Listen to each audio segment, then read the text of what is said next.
vemo, kaj pravzaprav ta IKA znak pomeni, ker pravzaprav potrošnika najbolj zanima, kaj mu pod tem znakom pravzaprav ponujemo, kako se to živilo razlikuje od živila, ki ne nosi tega znaka.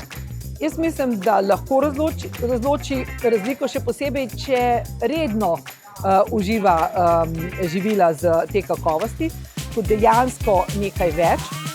In sicer kmečki siri je mleko predelano večinoma direktno na sami kmetiji ali pa iz resnično bližnje okolice. Siri so pod to oznako izdelani surovega mleka, kar pomeni, da ohranimo v mleku vse, kar smo z mlekom pač dobili.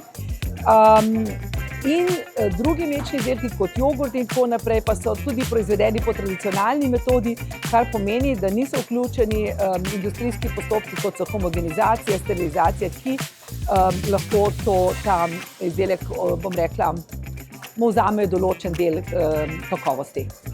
Pri mlečnih izdelkih je tako, da osnovno naziv izbrana kakovost lahko dobi na podlagi mikrobioloških kriterijev svežine mleka in predvsem to, da je mleko slovensko, torej lokalno. Torej, certifikat ni dan zavedno, treba ga je letno obnavljati.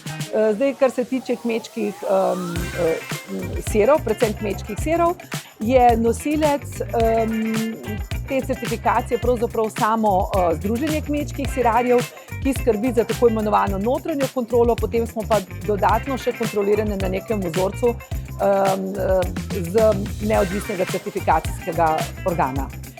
Pomembno pa je tudi, da pravzaprav je ta označba zrasla iz nas, smo se mi odločili za njo, ker želimo, da se potrošnikom prikaže tisto, kar mi delamo drugače in nekaj več.